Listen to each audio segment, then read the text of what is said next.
the 11 Dubcast. I'm Johnny. He's George, and it's a slightly quieter week out here in Buckeye Nation. But as far as the total college sports landscape goes, I think there are some seismic shifts that are happening. And what's funny to me is, and we're going to be talking about this, with the settlement between the NCAA and the Power Five conferences and things like that. What's funny to me about all of this is that everything related to this discussion that we're going to have in the next 10 15 20 minutes here about what just happened is based on the NCAA trying to remain relevant for more than the next 6 months, right? Like, all of this stuff is happening and changing because the NCAA doesn't want to cease to exist as an entity, and this is their only move to remain like an actual thing. Well, So actually, if they really want to remain relevant, what they should do is hand down a death penalty notice on Michigan for the Stelion scandal. That's right. Well, now they've got certainly thrust them into the spotlight if that's really what their ultimate goal is with this. And now they have the clout to do it. Now they've got the security where they have this 10-year agreement essentially where they said, okay, all right, we're going to have these disbursements. We're going to try to keep this thing going.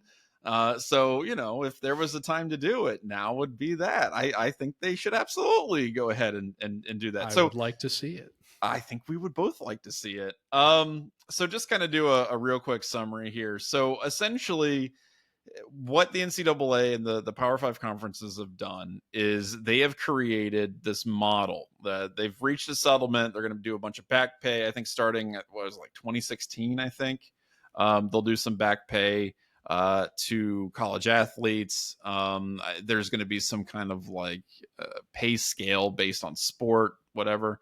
That's part of it. The larger issue, though, for college sports going forward is that now what they're going to do is set up a way for colleges to actually pay athletes directly, which is a huge change. I mean, it's obviously an enormous, crazy change. The $2.78 billion that's part of this settlement, which I really have to emphasize. I want to underline this. $2.7 billion is a lot of money. The fact that it ever got to that point where they had that money to actually disperse and to give to these players is the exact reason why players are going to be paid going forward. If it were something where the NCAA wasn't making, billions and billions of dollars, these Power Five conference schools weren't making billions and billions of dollars, I don't think we ever would have gotten to this point.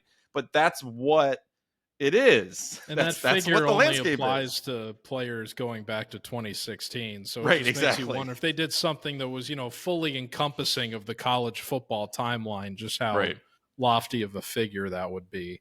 Right. Okay. So this is I'm referring to the article that we had from Dan on the website, and what Dan did. He did a great job of kind of condensing all of this, synthesizing all the information.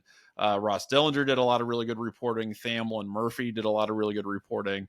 Here is kind of the critical objectives that we see here. This is from the NCAA and NCAA President Charlie Baker saying that this is what the settlement does. So it replaces potentially crippling lawsuits with a negotiated settlement and 10-year injunction. So again, the NCAA gets to stay relevant while they give out this stuff. It gives and they're still going to be sued, by the way. Oh yes, 100%. Yeah, that's the other thing I do want to get to. There are pending lawsuits.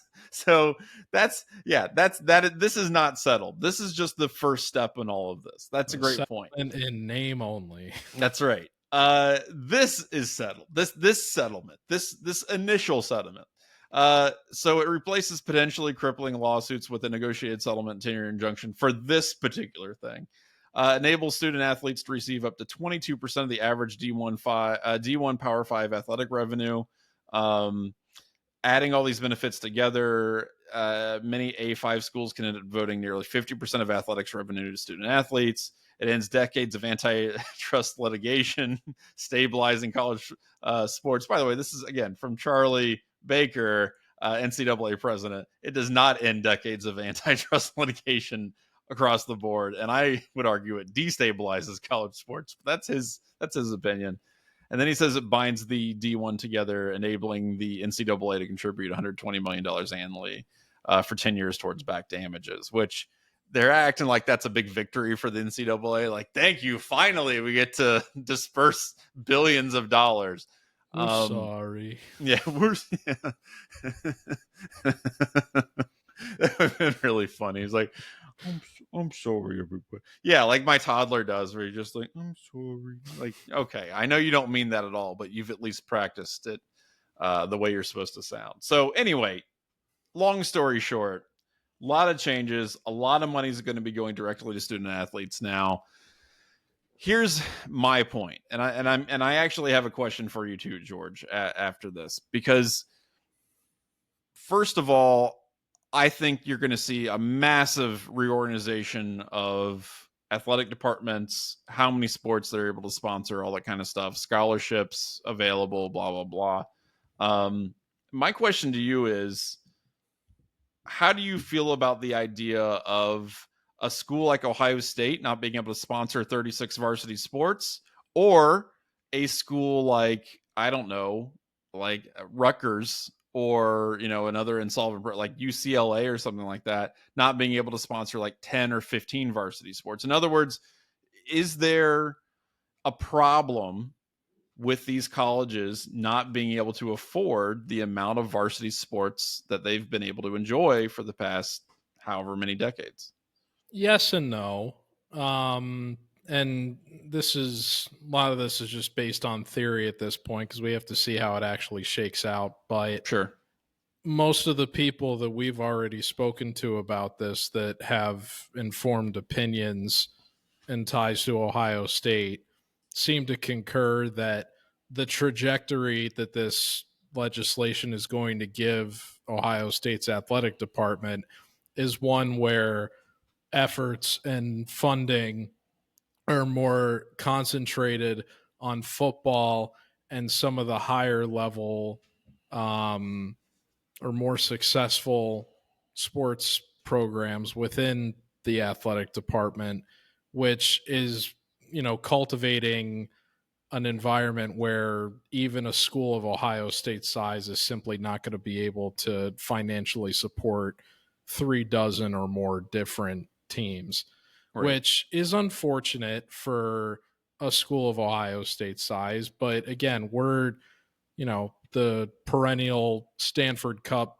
darlings or bridesmaids, if you want to call it that, or always what's that phrase? Always a bridesmaid, never a bride. They're Right. always like in second or third place contention Yeah. for it, and then they lose to like Stanford or Texas. I don't know how long that uh, trend is going to last for Ohio State at this point, or even a place like Stanford or Texas. Another, two other examples of athletic departments that have a lot of well-rounded success across their sports teams. But in theory, you would think that for schools that already don't have a lot of success in higher level sports, that are going to have to narrow down the ones they're supporting anyway, that at least gives them the opportunity to concentrate.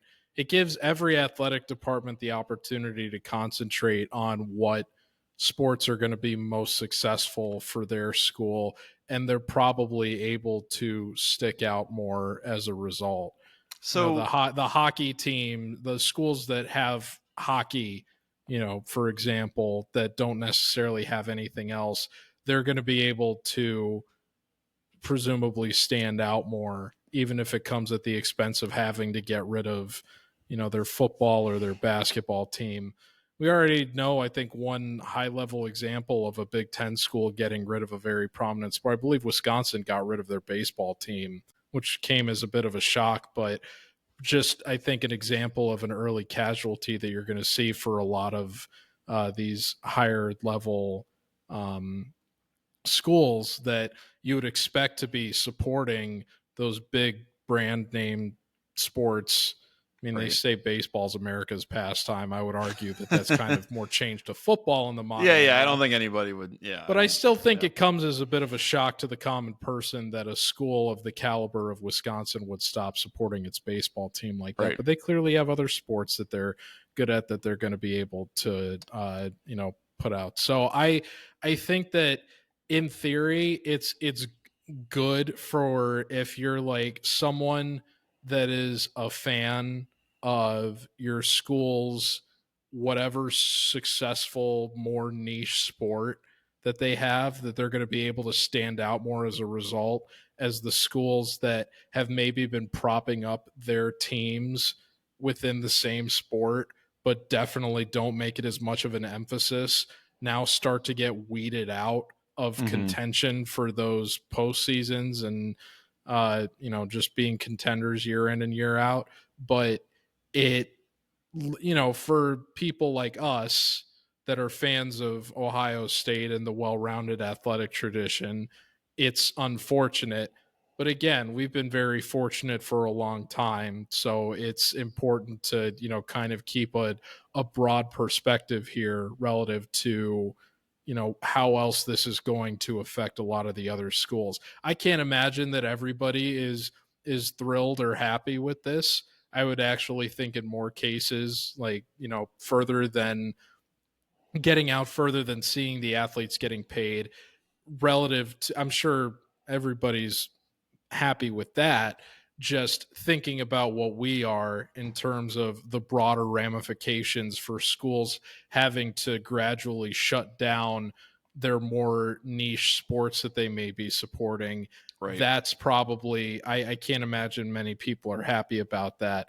But in terms of like just considering the broad picture, I think that there's benefits and there's drawbacks, but they're all very long term and not going to be very easy to identify while we're still in the infancy of this being put into effect and really still waiting for this to be ratified. Because I believe the same article that Dan wrote referenced that, I mean, there's probably going to be some handful of objections to this from different parties that are at least going to affect when this does get ultimately put into place. So I think we're still years off from, even what I've been talking about really being seen from not just Ohio State fans, but fans across college sports. But I can see how the removal of, like Ohio State not being able to support some of its more niche programs might be of benefit to smaller schools that want to consistently compete in those sports because they know that they're not going to be able to go for titles in like football or basketball. Right. Well, so I'm of a couple minds on this. My general thesis has always been when talking about um, athletic departments and revenues and anything related to the nature of the sport when it comes to finances is that school athletic departments in general, and I wouldn't necessarily put Ohio State in this, although I would say in light of this settlement, they probably are. I think everybody has to be. But athletic departments don't need to be as large as they are. I think they're way too big in most instances.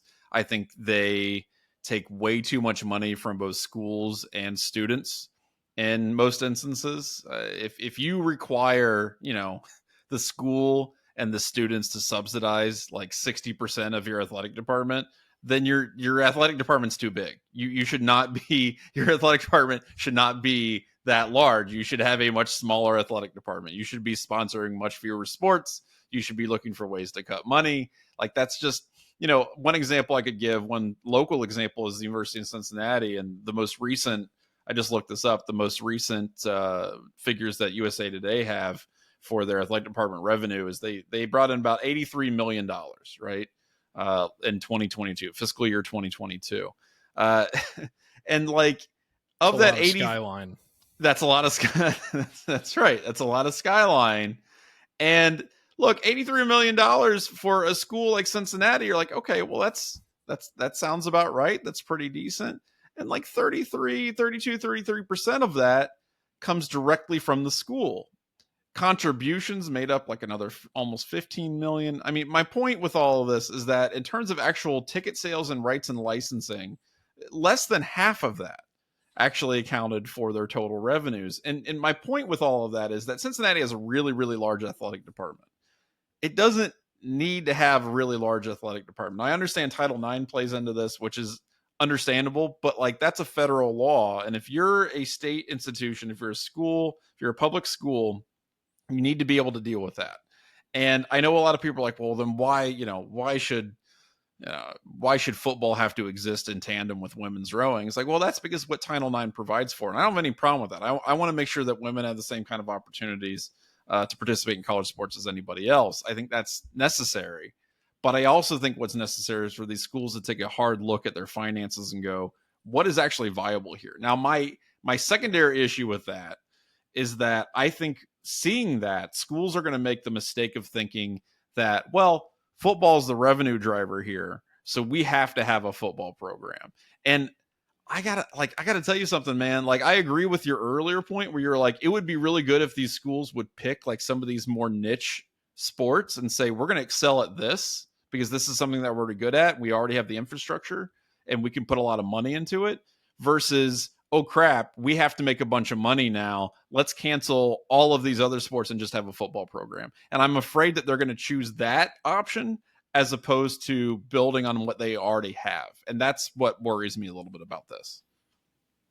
I think about a school like Northwestern and how that, like, this news is going to factor into their athletic department, because that's a school that's got a very example, well-rounded athletic department. Yeah, that doesn't, even though they've had a pretty decent amount of success with their football program in my lifetime, it doesn't necessarily reflect the amount of investment that they have put into their football team within the last decade. Right. Building, a lakeside practice facility and now knocking down Ryan Field and erecting a new, like $880 million stadium. Yeah.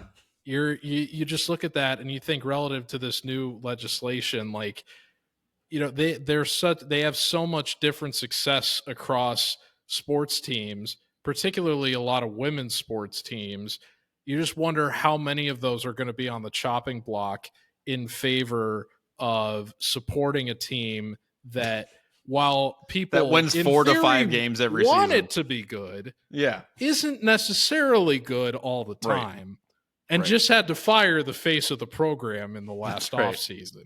Yeah, the guy you thought was going to be there until he was 70. I hope more teams, in theory, or at least more athletic departments, are realistic and smart about recognizing what they're good at and investing further into that, and shying away from the idea that you need to have these higher level sports just out of necessity for the sake of legitimizing your brand as a program. Right. And I think that, it was a brave but realistic decision for a school like Wisconsin to get rid of its baseball team.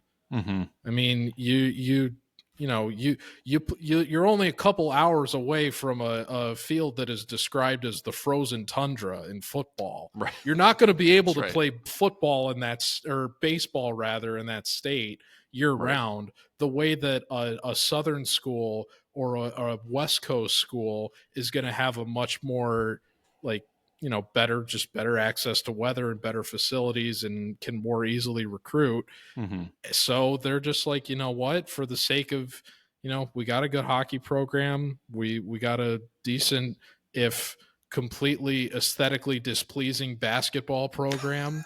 And, we're in, football is our rock. So we should just go with what works and not try to fit a square peg in a round hole. I would hope that more schools look at a decision like that and are realistic in wake of this news, as opposed to a place like Northwestern, which has just dumped all this investment into a team that, while pretty good, they're probably not going to get the ROI that they're expecting relative to success. Right. So it'll be interesting to see how other schools follow suit, not just in the Big Ten, but around the country. Yeah. And for a lot of these schools, I mean, they're keeping football around in large part because it is the primary, money driver in terms of donations, right? Like contributions to the university. Northwestern, as much as they should think about it, is not ever going to get rid of football, probably in large part because there's a lot of, donors who base. Oh, yes. You know what I'm saying? Like, many, they're like, they want to see them succeed. Yeah, exactly. And so they're like, okay, we'll drop in like 50 large or whatever for the journalism school, as long as you build this X, Y, and Z for the football program. There's a lot of people like that, and I can understand why there are schools with established football programs. And again, the reason why I keep bringing up football is because it's the most expensive sport, right? It is incredibly cost intensive to both maintain and to just like field in general. The amount of players that you're going to have to pay now, the amount of coaches involved, the space, the physical space that everything takes up. It's just a really like cost and labor intensive sport to put on. If you're a school that already has an established football program that contributes a lot to the university and means a lot to donors and all that, I don't think you should be thinking of getting rid of that. On the other hand, if you're a school that like we just kind of added it in the last like 20, 30 years, maybe we haven't had any success, but it's a part of the thing that we put on the pamphlet that we give out to kids, like that's not something that you really should be looking at as a necessity for your institution. And I think that's something that a lot of schools are gonna have to look at. My worry is they're gonna make the opposite determination, which is this is what's going to save our athletic department, and it's not, because you're going to put in so much money into it and you're not going to see that return on investment that you were talking about. Northwestern isn't, but they can probably deal with that because they have the the donor base and things like that. Troy may not be able to do that. So it's going to be interesting to see how that shakes out. So if you're a school like Indiana, I think it's time for you to take a long look at yourself. But seriously, but honestly, make a choice. If you're I was trying to think of the most non-ridiculous Big Ten example, and I was like, you know what? Rutgers is probably. I mean, I don't know what you. But we rip on Rutgers enough. Come on, yeah.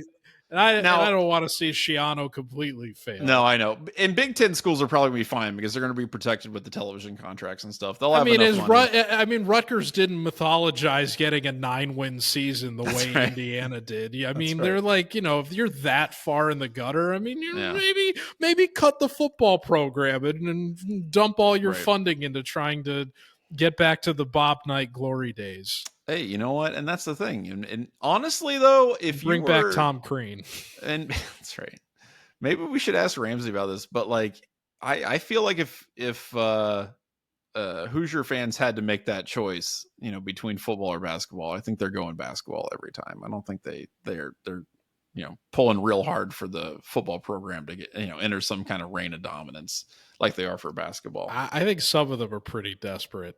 But I think some are probably desperate. I think by and large, you're right. But I would bet it's closer to 60-40 that you probably would think based on that statement. It might be. I mean, they've been bad in football for a very long time. This is my point, man, is that we're so spoiled as Ohio State fans that it's easy to lose perspective on how desperate some people are for just a smidgen of football success. Yeah. Imagine mythologizing a 9-win Ohio State season instead of like having a mental breakdown over it when they don't reach double-digit wins. Right. Exactly.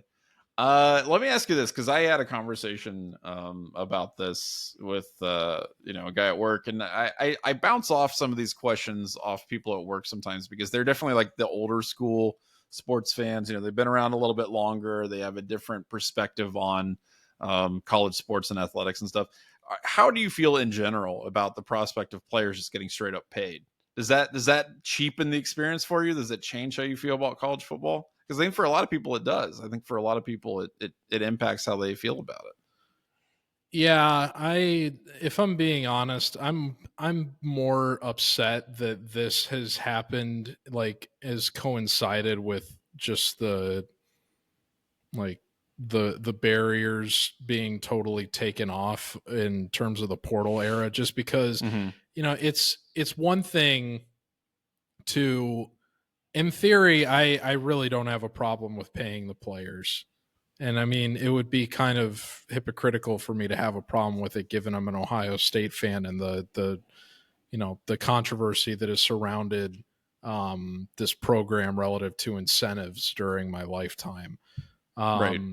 However, when I would think about players getting paid, especially given, that at that point you are, even if you don't want to officially call these players professionals, you are at least removing the amateur status from that whatever distinction you want to give them at this point, and it certainly places them closer to being professionals than they would have been referred to in the past. Mm-hmm. You would think that that paid incentive would come with a higher degree of loyalty for when you commit to a program that you are going to play for them.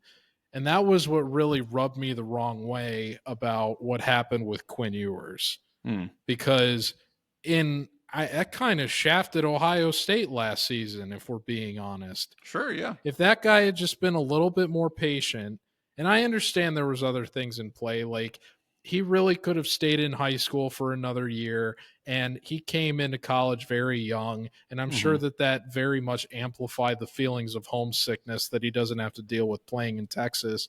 But if you're going to make the decision to forego your senior year of high school, so that, I mean, everybody knew that was a business decision, Oh, that sure, yeah, of they were course. trying to get out of Texas to circumvent the law about NIL not really being applicable to high school sports athletes. They were Right. trying to get out so that he could get paid in Ohio, because it wasn't going to happen when he was in Texas. Mm-hmm. But you would think that when you're making business decisions like that, there's a greater degree of loyalty involved for the sake of protecting the party that is providing this financial incentive to the players. Even if in that case the money was more of a sponsorship thing than money that was directly coming from the university, the point still stands that there's a problem that we have right now, and that is still going to exist going forward if the transfer portal rules aren't changed, that you can have these financial agreements in place with these players that are professionals in theory, but still amateurs in practice relative to their experience conducting themselves as athletes of that caliber. Mm-hmm. And I don't like that this rule is going to take effect during a time where the turnover is so extreme. I really don't like what happened with Caden Proctor in Iowa. Like that Oh, where he really just like, bothers yeah, yeah, me, yeah, yeah. that he basically got $15,000 at least from their collective and was able to just change his mind and go back a month to Alabama a month Right, later. right. That I would be understandably pissed off if I were an Iowa fan or an Iowa student or a member of that collective that offered that paid incentive to that player, that showed interest in coming back, only to take advantage of the tumultuousness of the transfer portal situation and just go back to Alabama a month later with money that realistically he didn't really earn. That Yeah. was just kind of owed and bestowed to him because of the interest he showed. So even though it's great that we are in an era where players are more empowered than they used to be, there's still too much of a imbalance of power right now, because loyalty is just a foreign word to the current landscape of college football. So as these changes are put into place, I think that we're going to need to take a realistic look at, like, just curving that power a little bit to give a bit of a bit of leverage back to the powers that be, that are going to be giving these players these financial incentives to come to these programs. I don't know how long that's going to take to go into effect, but it's going to really create a problem, I think, at the highest level of this sport. And also for the programs that aren't able to, and we've talked about this before, how much of a brutal burden the transfer portal has been on these Right. smaller schools that aren't able to retain talent that they have to use to grow their own stock, that Right. players that think that they can just get a better opportunity elsewhere, that, or even star players at smaller programs that think they're not going to be able to display the full effect of their ability ahead of trying to get drafted or just compete for a national title, can just go to Power Five programs or top contenders and leave the old programs in the dust, despite the fact that they may be the guy at that school. There's this power imbalance affects both the highest levels of the sport and the lower but rising contenders and schools in the sport in different ways that I think still need to be ironed out. But in theory, I'm fine with players being paid. I'm just not good with it coming into effect right now, given the other parameters in play. Yeah, and I think so. I'm of two minds about this. First of all, I don't care about loyalty, honestly. I mean, when a college coach can no, seriously, if Ohio State can have all that stuff you just said was really interesting. I just don't care about it. And no. Here's my point. I don't care about loyalty in the sense that these athletes should feel like owe something to schools, because the schools will drop them at the drop of a hat. If they get injured or they're bad, it's like, okay, well then you're out of here. Like, they've been pushing. Not if they owe them money, right? But that's my point. And so that's what the dynamic is, and that's what it's going to be. And so in terms of you got to be with Ohio State all the way. It's like, no, I mean, when Tony Alford can just peace off and peace out and go to Michigan, and head out and go, okay, well, now I'm a Michigan guy in the middle of spring practice. And that's totally fine. Like, there are no consequences for that other than, Ohio State fans shaking their fist and going, I hate you, Tony. Like, that to me tells me that this is that was pretty shitty of Alford to do that. It was, but he faced zero consequences for doing so. There's no financial, there's no liability that he has. There's no money he has to pay back.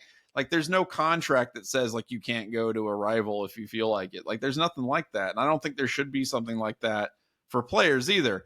However, I do think that in terms of roster construction and just being able to create a football team, you can't have a situation like you said with guys going to Alabama and then Iowa and back in the span of a couple months. You can't do that. You can't have a stable sport and allow players to basically just go wherever, whenever.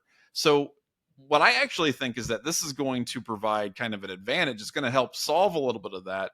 Because now if you're going to start paying players, well, now you can set some conditions on that payment, and you can say, look, you're going to have a certain amount of money and we'll guarantee this. But if let's say you leave, let's say you want to transfer by X date or whatever, or you want to hit that transfer portal and test the waters, that's fine, but you're paying us back X, Y, and Z.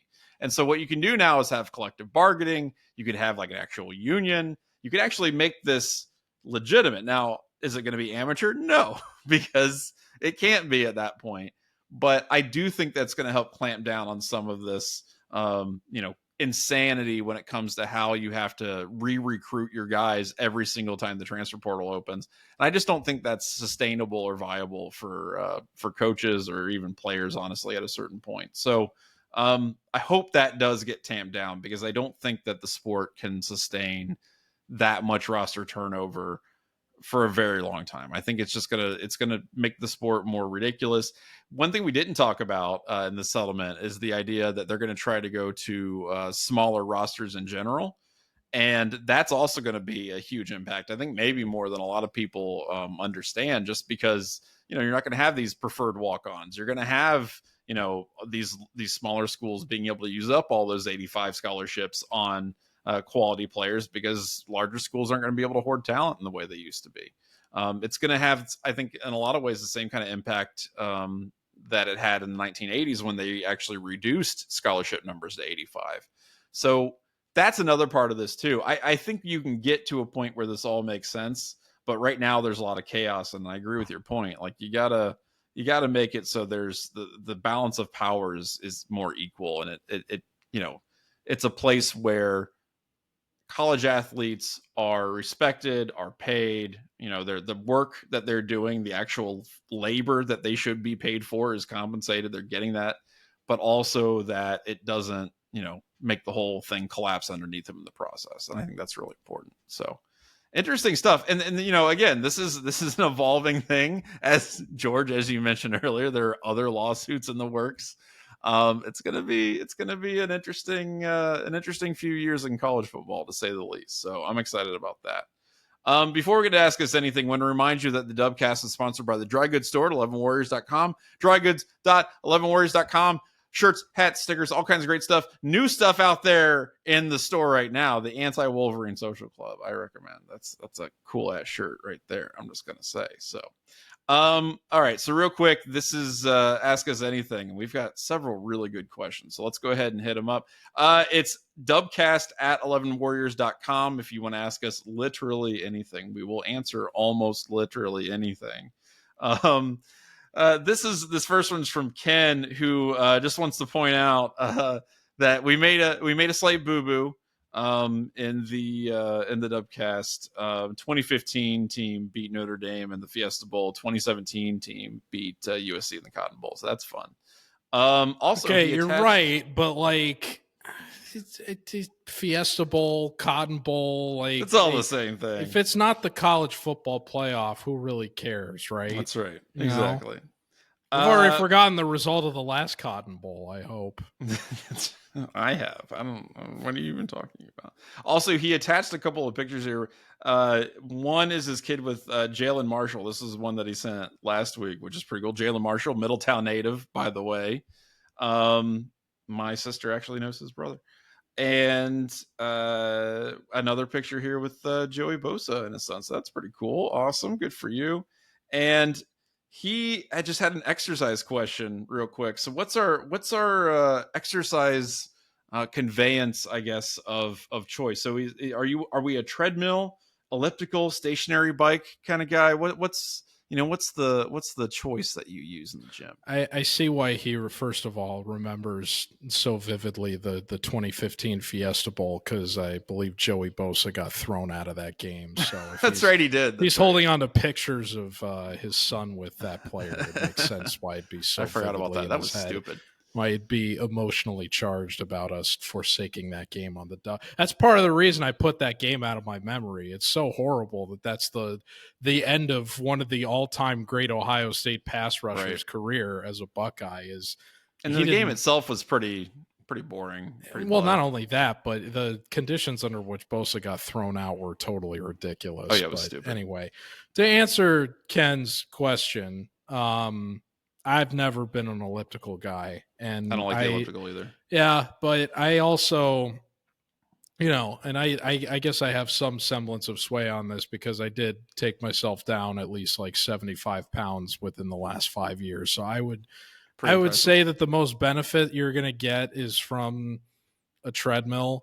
I'm someone that's never even really liked running outside, to be honest. The only time I've ever actually enjoyed doing that is like when I've had access to a beach, and I understand, all the people in Central Ohio are, that's within easy access, right?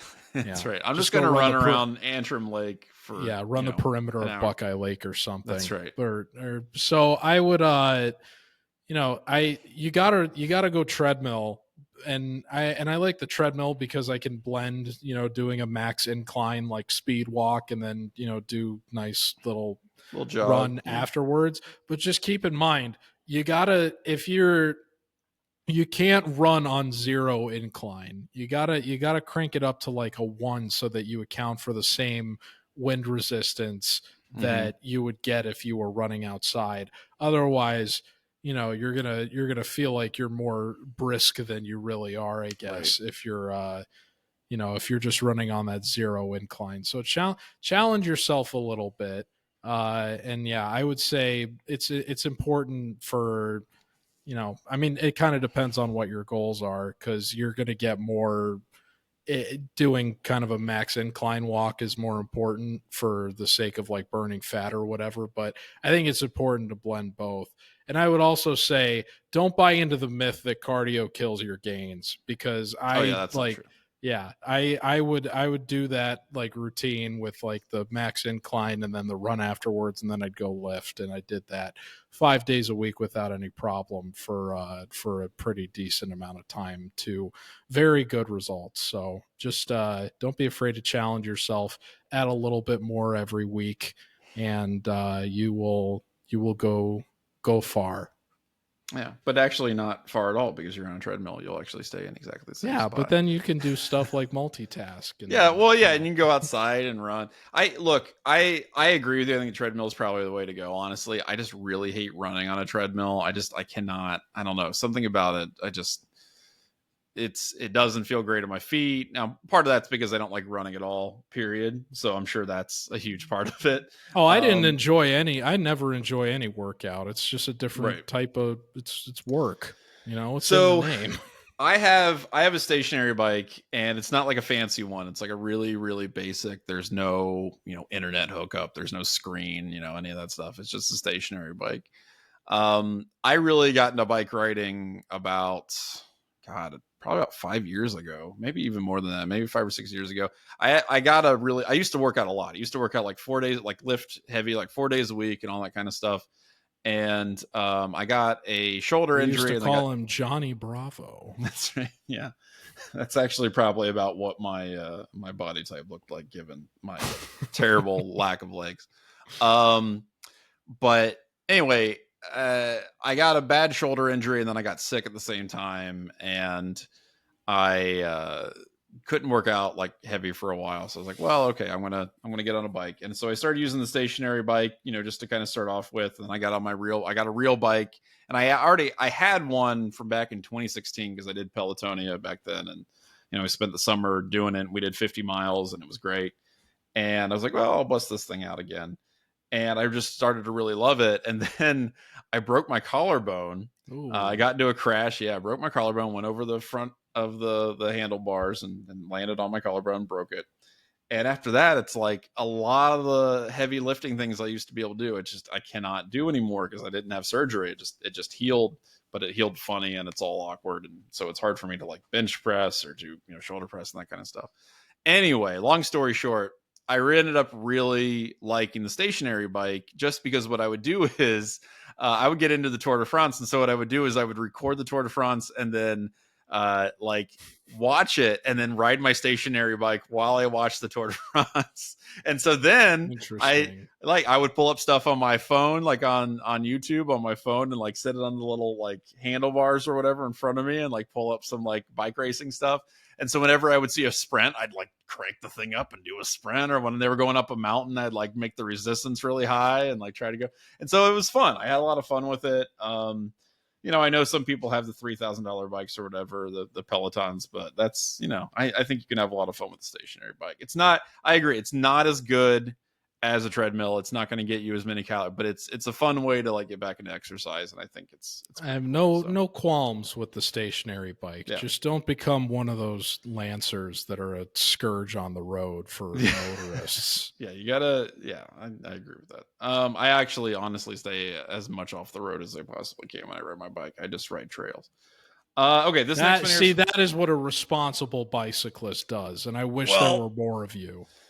I think bikes should be on the road. I don't think there's anything wrong with bikes being on the road. I think there's a lot of bicyclists who don't believe that they're beholden to the laws of the road when they're riding. But I also think that there's a lot of motorists who don't consider bicyclists people who be on. So I don't know. There's a lot of if you're gonna behave as a car, then you should respect the same rules that cars do. I absolutely and 90% of people on bicycles don't. A lot of them do not. I would agree with that as well. All right, this next one's from our good friend Alvin, who wants to know, what is your favorite homecoming, high school or collegiate experience? Well, first of all, I don't give a crap about college homecoming.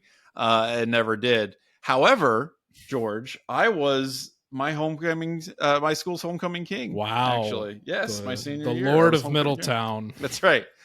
Well, Bishop Fenwick High School, but yes, I was homecoming king my senior year, and which is really funny because I think I might have told this. There were like 30 guys in my graduating class. So really it was just like a matter of the roulette wheel landing on me, more or less. But I did beat out the captain of the football team. So, that's Johnny impressive. G. Yeah, it was good. Nice. It was fun. And I got stung by a bee right before the ceremony. I was like, God damn. Nice. But it worked out. I won, Yeah. Well, good. As I just alluded to, I used to be 75 pounds heavier than I am currently. So all of my high school homecomings were terrible. Don't ask. Oh, sorry. Well, you know what? Look where you are. I did go with someone when I was a senior, but didn't really go anywhere. So, it is what We it is. also okay, so this is from Kevin. We also got a picture from Kevin. This is a really sweet picture from the Rose Bowl, and it's from the Utah Ohio State one. And I gotta say it's pretty freaking sweet. Even though it's like cloudy and overcast, it still looks pretty awesome. So Yeah. we were hating on the Rose Bowl a little bit, but dang, that's a I nice wasn't shot. hating on the Rose Bowl. I was a little bit. Yeah, maybe you. I'd love to go there for a game. Yeah. Okay, so I Des told have a my question. dad I was gonna take him like within our lifetime, and then when they were playing Oregon a few years ago, I was like, "Do you like? I'll buy tickets if you want to go." And he's like, "No, it's too grand of a gesture. You don't have to do that." And so because he poo-pooed it, even though I was gonna surprise him with tickets, we decided not to go. And now we live in a world where there's like no more traditional Big Ten, Pac-12 Rose Bowls, especially because all the Yeah. good teams are actually in the Big Ten now. Right. Pac-12 doesn't exist anymore, so and I missed my window, but I'd still and go. well, and all of the teams that would potentially be in it are now in the Big Ten. So even if they did it, like I don't know, it'd be garbage. I don't know. So he did have a question though. He wanted to know which game this year is the alumni band game. He's going to take his well, he's going to the Akron game, which Ohio State's going to win by 50 or 60. Do you know if that is the alumni band game? I do not know if that's the alumni band No, I have game. no clue. I don't know if they've announced that yet. I enjoy that. I like seeing that though. I think that's really awesome. Where they do the quad script Ohio. Yeah, from what I really remember, cool. it's usually pretty early in the season, and it's usually a non-conference home opponent. So I would not be surprised. It could be Akron. Yeah, I would not be surprised if it were Akron because that would be the perfect time for that. So I hope it is. I hope you get to see that because that's always fun. I like that a lot. This is a really interesting question from Joshua F. I really love this. If every year of your life was a season of a television series and every month was an episode, what would be the highest rated season slash episode, both in terms of viewers and critical acclaim? I actually have an answer for that right off top. I can tell you right now. When I lived in Japan, year I lived in Japan, so Johnny 2009 goes to Japan. Yeah, Johnny goes to Japan. 2009, 2010, I was in Japan. So that, I mean, granted, that spanned in August to an August, so it would probably be most of 2010, I guess. I did some pretty cool stuff when I got back, so I'll say 2010. The month, that's a good question. The month would probably have been April because that's when I took a trip to Kyoto and Nara by myself, and I was staying in hostels. One of the hostels I was staying in was the most insanely disgusting, ridiculous, rat infested place you've ever seen. So the funniest thing about this hostel is that the main part of it was actually in an alleyway that they had covered with sheet metal on the roof. So it wasn't like actually inside, but you had to still do everything in this alleyway. Like they had installed a tub and then set up some cardboard partition kind of things for people to take baths in this tub area. My bedroom so what you did is you walk through the alleyway, you go up this fire escape, and then I walked into a door which was literally cardboard. It was one of those cardboard doors that you can just punch through. And I walked into it and it was the size of a closet, and I was like, what? Okay. And there was just there were a couple tatami mats on the floor, and then there was a mattress, and that was it. And I was like, and the room was literally the size of the mattress. You got in and that was it. And I was like, okay. And then to my right, if you're laying down on the mattress, to my right, there was a glass partition. I'm like, what the hell is this? And there was a curtain on the other side of the glass partition. And what I eventually figured out was that was the closet of another room. There was an apartment and I was sleeping in the apartment's closet.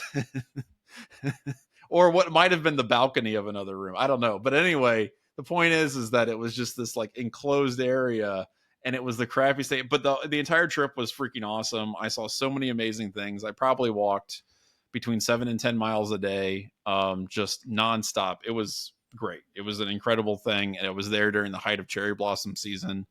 Yeah, that would be it. I would say April of 2010, man. That would be probably the most. Oh, so it's insane, 1 crazy. month, not 1 year.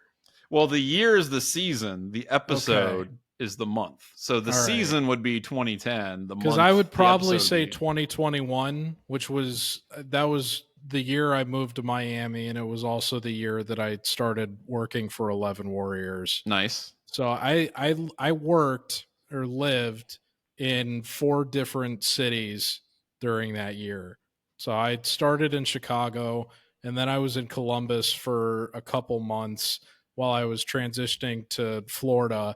And then in the middle of transitioning between Columbus and Florida, I was also in Charleston, South Carolina. So I There you had go. a lot of yeah, I had a lot going on just living in like 4. When I tell people that I lived in 4 cities in 1 year, like I was working remotely, which is how I was able to make that work. But Sure. it was, yeah, I would say that was probably the craziest time.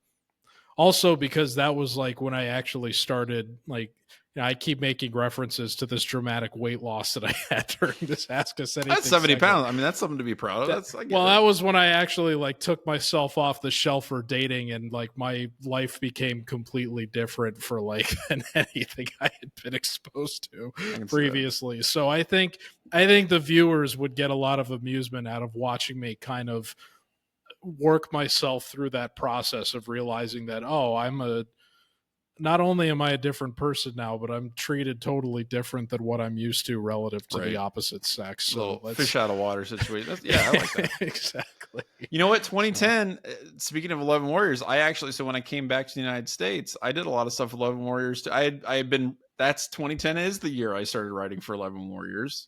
Yeah, I started writing while I was in Japan and continued when I got back. And I actually did I went to practices and I served as our beat writer for a couple games that season. So I think that would be another nice. thing to throw in there. So yeah, 11 Warriors, Yeah. man, adds to it. So that's Ask Us Anything. Great questions this week, guys. I really appreciate it. Keep sending them in to dubcast11warriors.com. We got a few minutes left. Let's just hit on a few things. First of all, shout out to Billy Price. Unfortunately, he has had to retire from football, but fortunately, he is recovering and doing much better. He had a pulmonary embolism, that there was a saddle clot that was entering his lungs. So incredibly scary situation, but they were able to find it and take care of it. And he has had to retire from football as a result of it, but we are also very happy that he is, he's doing okay, because that's some scary stuff. So shout out to him. All the best. Also, and maybe we'll spend a little bit more time on this, but maybe it's something I should have mentioned when we were talking about the NCAA case, but the Shilo Sanders thing with the with the bankruptcy case, where he disclosed like hundreds of thousands worth of assets, but there was like a judgment, like almost a $12 million judgment against him from an That assault. wasn't even the craziest part of the story to me. The craziest thing is that he said it happened to a high school security guard in 2015. So Right. he was a high school freshman when this happened. Yeah. Well, Like, how young was he for like this being 9 years ago? Yeah. That's I guess he would have been a freshman, right? A freshman or a sophomore. He had to have been an underclassman at least. Like that's so long ago. Yeah, and it's a $12 million judgment too. It's not like it's a couple bucks for damages. I mean, that's pretty wild. That's an absolutely unbelievable story. They know who his dad is. Well, yeah. I mean, he's gonna have to sell all that Louis luggage to pay for the settlement. That's right. And the last thing I want to address before we get out of here. By the way, real quick, isn't it great? Isn't it great? Like Price is going to retire, having been a member of the Dallas Cowboys, although I think is the practice squad. But they had to let go of Travis Frederick too in recent years, because he had to early retire due to, I think, Guillain-Barré syndrome. So this is it's just a crazy coincidence that they've had 2 centers now that have had to cut their NFL career short in Cowboy uniforms that is due wild. to disease. But all the best to Billy Price. Yeah, it's really unfortunate, but like I said, it's awesome that they were able to catch it and treat it. Last thing real quick, Ohio State has back-to-back men's doubles championships. This year it's Robert Cash and JJ Tracy, which is awesome. They dropped the first set And then they came back and won it in the next two. And it's funny because like last year I was actually watching the one that Ohio State was in because I was weekend editor, and I was like, all right, I'll go and check this out. And it was much more entertaining than I would have expected. So if you ever get the chance, check it out. I think it's kind of cool. What I was not expecting is that there is a dedicated fan base for college tennis. And I was watching it on a stream on YouTube where there was like live commentary, not from the NCAA or from the Big Ten Network, but from these random two dudes who are part of this like college tennis like world. And they were like making all these jokes and doing all this stuff about like these guys that apparently they knew tons about. It was really, really cool. And I don't know, kind of bringing it back full circle at the beginning of the show. That's the kind of stuff that I love. I love the fact that there's that niche stuff that people get really into. And I hope that stuff survives as we get into this brave new world of college sports. So that was pretty sweet. And congrats to those guys. Congrats to Cash and JJ Tracy for pulling that out and getting another championship for Ohio State. That's awesome. So that's the Dubcast for this week. We will be back next week to break down all the comings and goings of college sports and Ohio State sports and everything else around the world. But until then, I'm Johnny. I'm George. And we'll see you then. Take care, folks.